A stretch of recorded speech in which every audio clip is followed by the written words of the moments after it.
हाय, मेरा नाम शहबान शेख है। आपके बीच में मैं एक बहुत महत्वपूर्ण टॉपिक पे चर्चा करने के लिए बैठा हूँ। ये टॉपिक है यूजीसी का, जो कि पूरे देश भर में इसका विरोध चालू हो चुका है। ये कानून असल में है क्या और ये किसके विरोध में बनाया गया है और कौन से तत्वों को दिमाग में रख के बनाया गया है कि उनके जरिए से हम हमारा ये काम कर सकते हैं।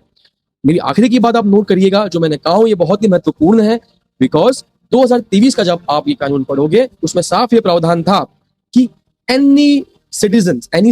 Any caste, any religion, caste base के ऊपर किसी के साथ डिस्क्रिमिनेशन होता है, किसी के साथ गलत किया जाता है, किसी को प्रताड़ित किया जाता है, तो उसके ऊपर एक्शन लिया जाएगा, जांच बैठी जाएगी। और अगर कोई फॉल्स एलिगेशंस भी लगाता है कि भाई इसने मेरी जात को लेकर मेरे को बुरा भला कहा, मेरे को परेशान किया, तो उसके ऊपर भी ये प्रावधान था कि उसको कुछ शक्ल में सजा सुनाई जानी थी। लेकिन अब 2026 का जो यूजीसी का कानून आया है, ये सबको हैरान करने वाला, सबको चौंका देने वाला कानून है। ये क्यों कह रहा हूं, ये मैं आपको बताना चाहूंगा कि इस कानून के तहत अगर हमारे बच्चे, अगर हमारे भाई, हमारे घर वाले, हमारे दोस्त यार किसी विश्वविद्यालय में पढ़ाई कर रहे हैं, वो बहुत ही हुनरदायक है, वो काबिलियत रखते हैं कि अव्वल नंबर पे वो आके उस चीज को, सीट को हासिल करे, वो अपने करियर को शाइन करे, करियर को ग्रोथ करे। लेकिन वहां पे ये अड़ंगा आ जाता है कि अगर मैं SC/ST समाज से अगर बिलोंग करता हूं और मैंने अगर एलिगेशन सिर्फ लगा दिया कि इस बंदे ने, इस लड़के ने, इस शख्स ने मेरे को प्रताड़ित किया, मेरी कास्ट को लेके, मेरी जात को लेके मेरे को बुरा भला कहा, तो मेरे पे क्या होगा? Without any notice, without any observation, without anything मेरे को तुरंत अरेस्ट करने का प्रावधान इसमें आता है। और ये प्रावधान इसके लिए भी हानिकारक साबित होता है कि जो विश्वविद्यालय, कॉलेजेस है,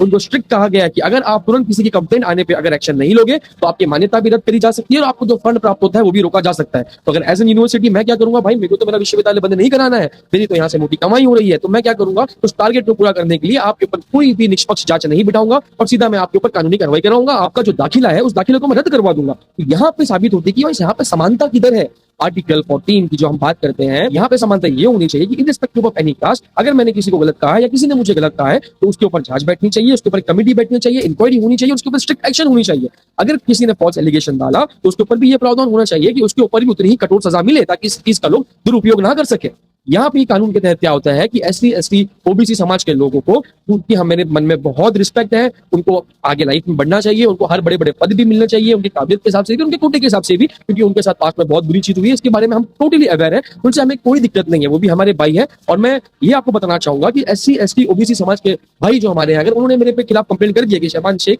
ने मेरे को ऐसा ऐसा कहा, तो मेरा मान्यता रद्द हो जाएगी, मैं अपनी लाइफ में आगे नहीं बढ़ सकता, मैं अपनी लाइफ में कुछ अचीव नहीं कर सकता। ये एक बहुत बड़ा काला कानून है इस जीते जागते आधुनिक देश के अंदर। ये बहुत बड़ा काला कानून है। मैं तो अनुरोध करूंगा मेरे भाइयों से भी जो SC/ST OBC समाज के हैं कि भाई आप लोग खुद इस चीज के लिए खड़े हो, आप खुद हक की बात करें, आप खुद न्याय की बात करें कि जो, क्योंकि आपसे बेहतर जो जो चीजें किसी ने झेला है कोई समझ नहीं सकता, कोई जान नहीं सकता। तो मैं ये चाहता हूं कि हमारे भाई ये समाज के लोग आगे बढ़ के आगे आए और इस कानून का भी विरोध करें कि भाई नहीं, ये कानून बहुत अच्छा है, नो डाउट, लेकिन इसमें संशोधन